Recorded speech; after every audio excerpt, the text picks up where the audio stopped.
Jenn Rogar, and we're talking about the music that you make, and you recorded an album recently.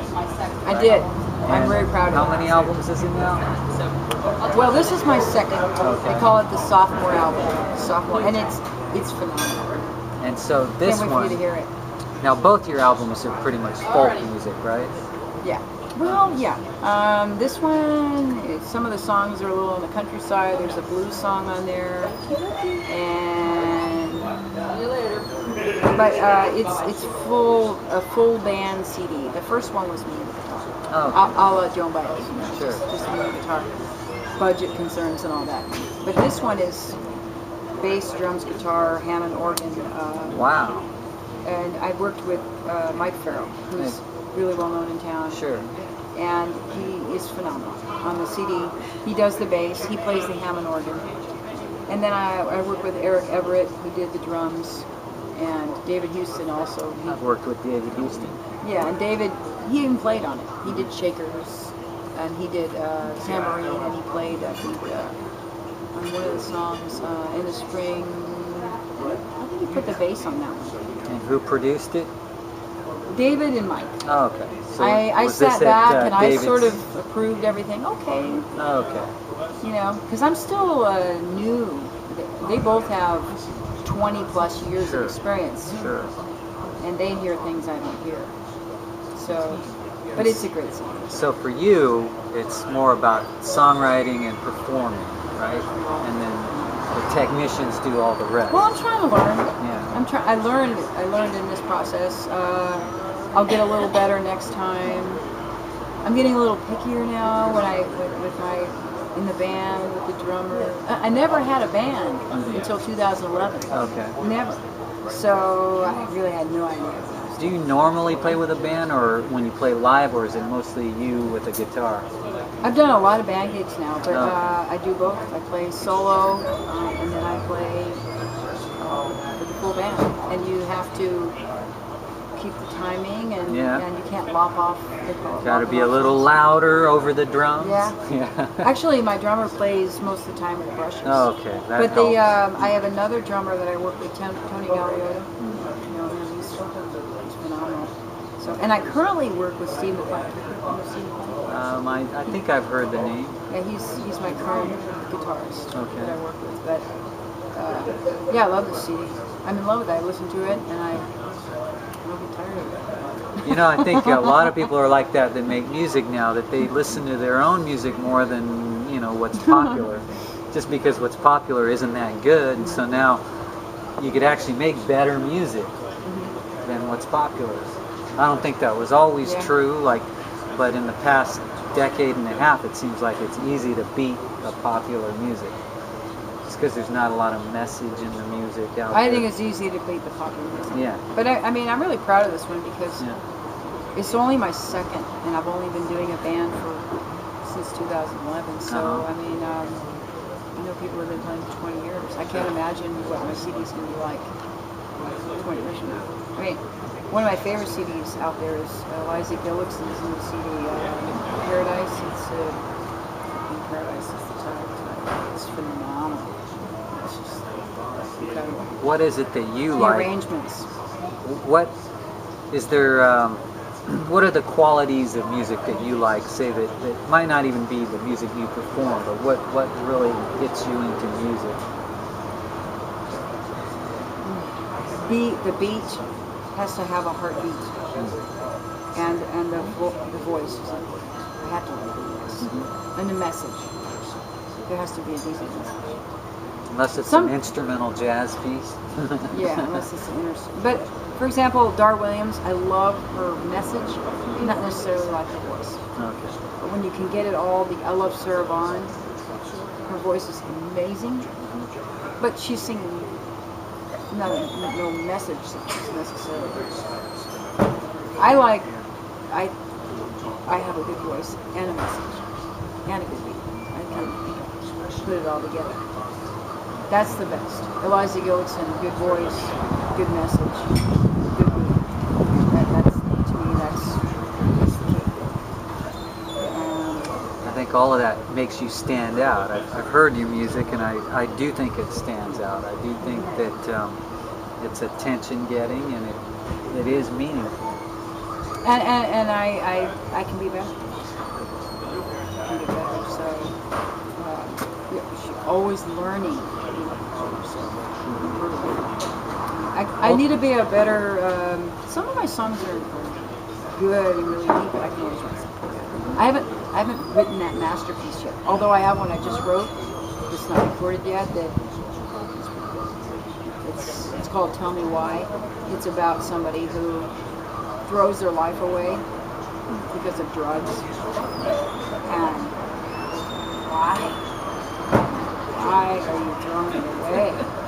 And it's like one of those tearjerker songs. I'm going to record it soon. I might release it as a single.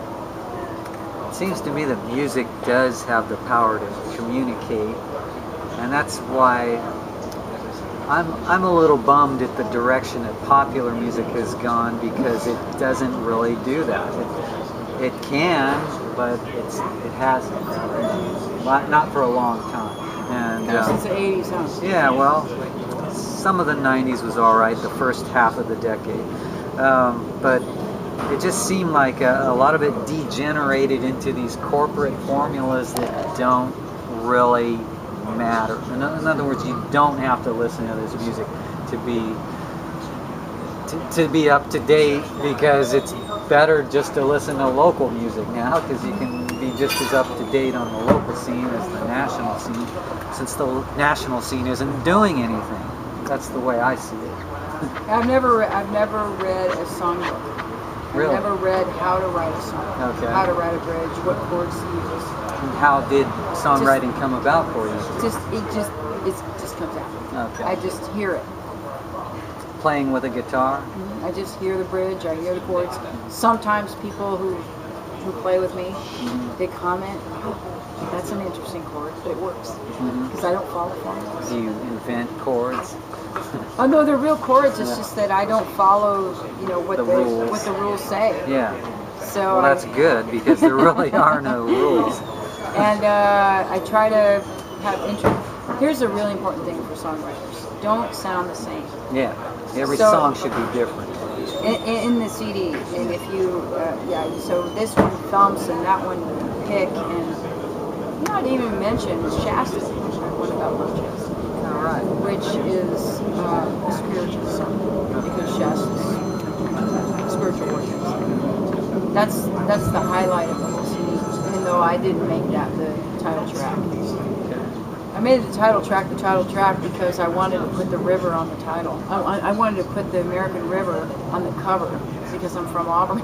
Okay. And I thought, I guess I'll have to use the river song.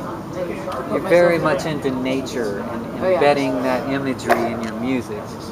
I think we were talking earlier that nature heals, and it's why people fall apart, if they get away from nature. I agree. And if you look at overall, where's the crime? Where's the drugs? It's in the cities. Right. It's on the concrete. It's not up in the hills or It's on not the beach. as much. I mean, you might have a lot of weed in the hills, but you don't have half the problems that you have in the city, because people get disconnected. Right. So they get corrupted by money. You go to the woods, and within 2 hours you're in another space. Right. Your head is like. Or even going to the river. I go to the river. Beach, I go to the American River frequently, just to get away and, have some peace and quiet, and I find that it really does help. It does, and I have a problem that I currently have with going to the river, and that is that I like to go to the river alone, but every time I go to the river, there's it's not real safe for me. And so I think I'm going to have to get a dog. Okay. I'm going to have to get a big dog, but I don't want a big dog.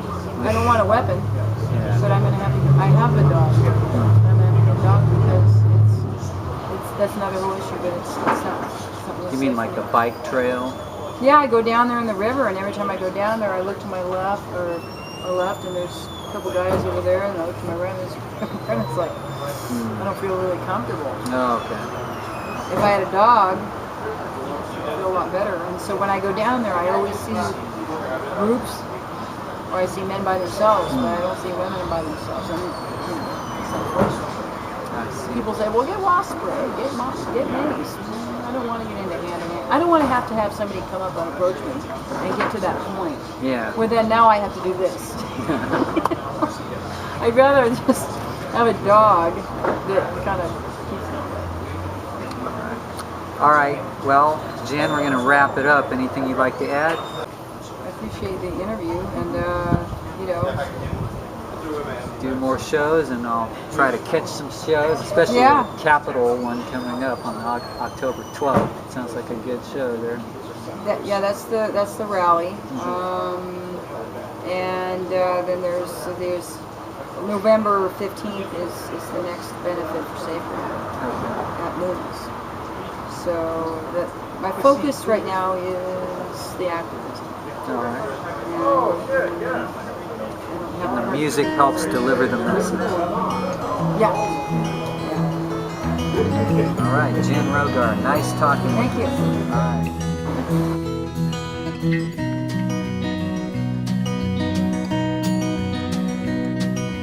California, mystic mountain, where the sun sets and the moon rises.